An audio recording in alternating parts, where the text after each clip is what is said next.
Good afternoon, everyone. First of all, thank you to Elite Plus for collecting the whole family in such a large number. In fact, Mr. Sani said that it was a customer meet, but I thought that I should promote the Nidhi's business little more. So I was traveling from Bathinda to Delhi, and next to me was sitting one officer from Election Commission. So he was very much worried that why election percentage is becoming lower and lower in the country.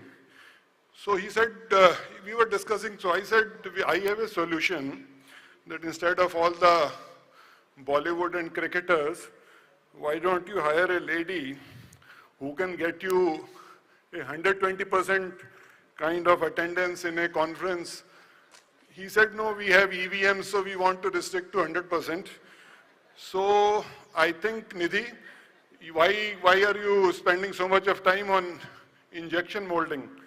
Better get into the election molding. So that's, I think she has been great in this. Today we also discovered that if there is a member of parliament for polymers, then he will be Mr. Dikshit. He talked about the sustainability with so much zest. So today in this first business session, we are going to talk about many, topics which are listed here, but more importantly, the key thing will be the sustainability. As rightly pointed out by Mr. Dikshit, that plastic gets a lot of flack and a lot of blame, but overall, if you see in the world, the plastics are only 3.26% of the total solid waste of the world. We are so much focused on the plastic bags. In fact, in my own family, I was trying to find out what is their thinking process as regard to plastics and the problem of climate. So 9 out of my 10 family members said that they will not carry the plastic bag to the... Good afternoon to everyone, members who are sitting on the dais. It's a privilege to share the dais with you all. And Ms. Nidhi Verma, thank you on behalf of Reliance for having us here. It's always a privilege to be associated with Elite Plus for so many years. And in the 9th edition we are. I wish her all the best for the next decade also. Yeah. So the first disclaimer is this is a bit dry topic. Very unlike me, because I like to mix humor in my presentation. But the topic which I have been given today from Elite Plus, it's more sensitive for the times to come. So please bear with me if you find some technical stuffs, but I would request you to take the message home. So again, I don't have impactful slides what Vagesh ji just showed, nor do I have the poetic delivery of Mr. Godrej, but believe me, if the message that you take home from today, at least appreciate the fact that you heard it in India for the first time on the platform of Elite Plus. So from morning we have heard that a lot of is being talked about plastic waste and effective waste disposal strategies to alleviate its impact on the planet. Major activities so far in India have been, till now, mostly around the mechanical recycling activities. But for today, I'm going to talk to you about what we as a fraternity, and when I talk about the fraternity, it is more about the chemical industry, which itself is going to a tectonic shift. And as we move forward towards our march of 2025 of a $3 trillion economy or 2030 of a $7 trillion economy, you will see that the plastic industry or the chemical industry that all of us were born into will be very different, and the future industry is going to be a sea of a change. And that's what I'm going to touch base on. Great. So, good afternoon, everyone. Very happy to be here. Nidhi, thank you for coaxing me out. I'm usually someone who's working always behind the scene and not very comfortable in such large public gatherings. And so, Nidhi was very pursuing. A lot of what I have to say today, my previous speakers have already spoken. So if there's an overlap, I ask for your accommodation on that. So as Mr. Vagesh Dikshit had said, कि घोड़े गाड़ियों पे चले जाते हैं हम वापस. So I want to take all of you back to around 120 years. And imagine that this was not a plastics conference happening in Mumbai. This is a global horse carriage congress happening in a city like New York or Philadelphia. And as you know, during those years, a horse carriage or a ghoda gadi was the most preferred way of intercity transport. So what would we all be talking about today? We'd be talking about which is the best horse carriage that is available in the market.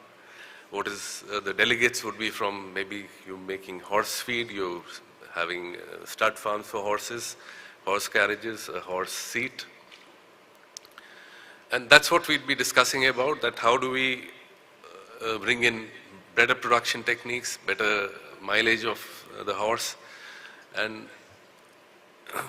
there's disruption right around the corner, which no one had realized during that time. And the disruption came in the form of the Ford Model T, which was introduced in 1909. And what it did to the horse carriage industry and that imaginary conference like this, it wiped everyone out. So from 21 million horse carriages in the United States, they were wiped out to say, below 3,000 units. So this is the risk that disruption holds for us, and which is very true for any industry, be it whether it is plastics, whether it is metals, wood.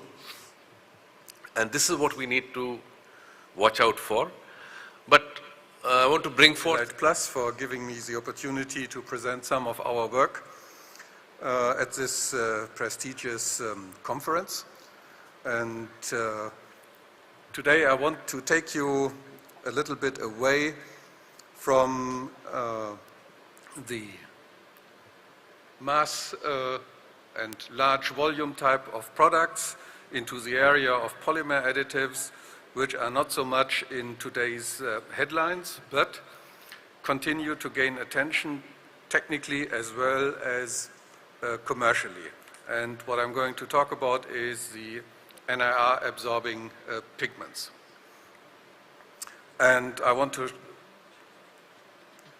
get a little bit technical to get the idea over what these products are about. We all know that the visible range is in the somewhere between 350 and 700 nanometers. That is a small, very small portion of the electromagnetic spectrum which we can actually see and where everything happens which passes through our eyes.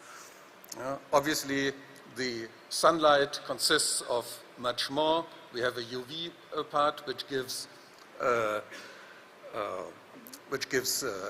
tone to our skin. We have the visible part, and we have the near-infrared part, which we see as which we can't see, but which we all feel as heat. And the NIR absorbers, they deal with this invisible part of the sunlight, which carries about 50%, or a little bit more than 50% of its energetic content. And what we are doing is, we all know the color pigments which we use to make colorful products, colorful polymers, and we take this concept and bring it into the near-infrared world, which sounds easy, but